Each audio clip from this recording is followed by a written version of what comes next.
every story of darkness must eventually face the light. It started with a chance encounter, one that would end a decade of secrecy and reveal a hidden world no one could imagine. Late one summer night in 1991, a young man ran through the street, handcuffed, terrified, looking for help. Two police officers listened to his story. He led them back to apartment 213. What they found inside would send shockwaves through law enforcement and the nation.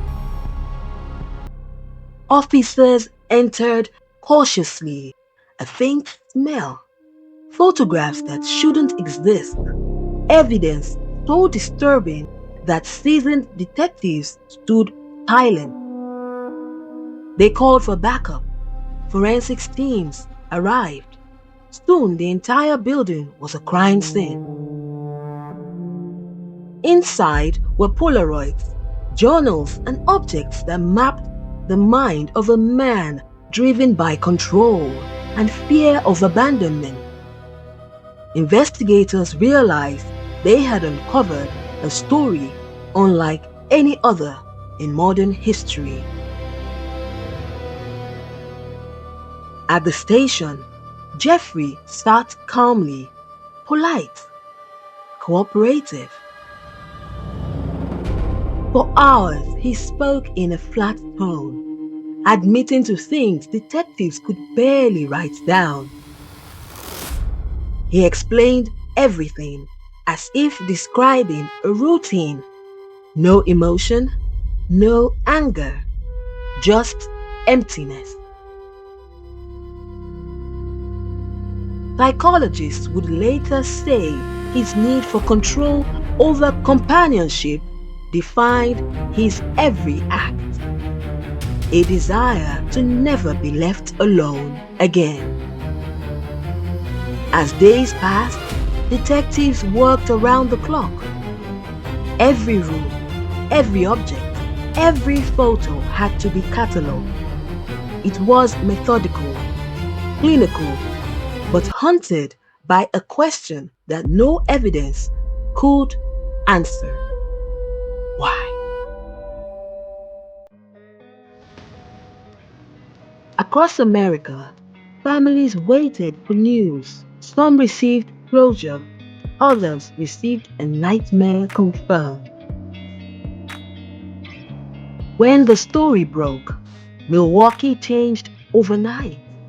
Reporters from around the world flooded the city.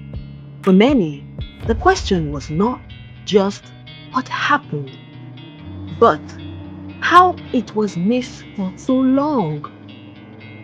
Neighbors who once laughed with him stood outside in shock. They had seen him carry groceries, borrow condiments, smile. Now they saw the face of a killer. The investigation was over, but the questions were just beginning. How does society face a mind like this? How does justice measure against horror? The investigation was over, but the search for understanding had just begun. In early 1992, the quiet man from Milwaukee entered a courtroom packed with reporters, victims' families, and curious onlookers. His face remained calm, his posture almost polite. Around him, a nation held its breath. The prosecution painted a picture of control, deliberate, methodical acts done by someone who knew exactly what he was doing. The defense argued a different story, a mind so fractured it could no longer tell right from wrong. Psychiatrists debated his sanity. Some said he suffered from severe disorders that erased empathy. Others insisted He planned every step with chilling precision. Through hours of interviews, experts searched for motive, loneliness, fear of rejection, a desperate need to control the inevitable loss of connection. He spoke of wanting people to stay, of keeping them near forever. It wasn't rage that drove him, but emptiness, a hollow echo that never stopped calling. After weeks of testimony, the jury returned, guilty on every count. The court ruled that he was legally sane and responsible for his actions. Families wept, reporters rushed to file their stories, and the man at the center of it all simply lowered his head. Psychologists continue to study his case, calling it one of the most complex examples of human detachment ever recorded. How could someone appear so normal, yet harbor such darkness? In the end, the story isn't only about one man's crimes. It's about the cracks in silence, the unseen pain, the ignored warning signs, the people who slip through the edges of ordinary life.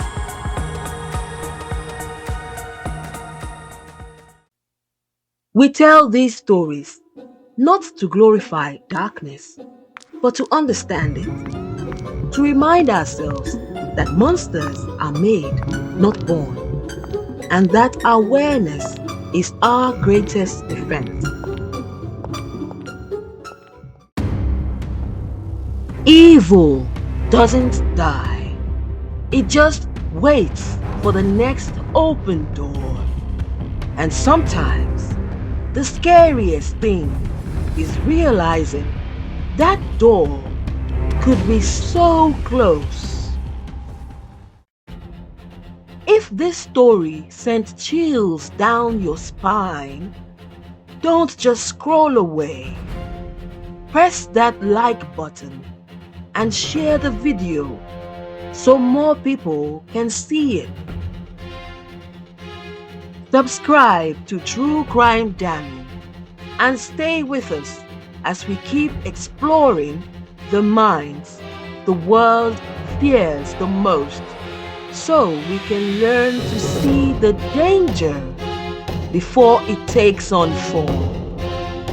Hit that notification bell if you crave more true stories told in the dark, where every sound, every shadow, every silence means something. Drop a candle emoji in the comments below for the victims whose names must never fade. And remember, the next story could be closer than you think. Until next time, keep your lights on and your eyes open wide. Stay vigilant.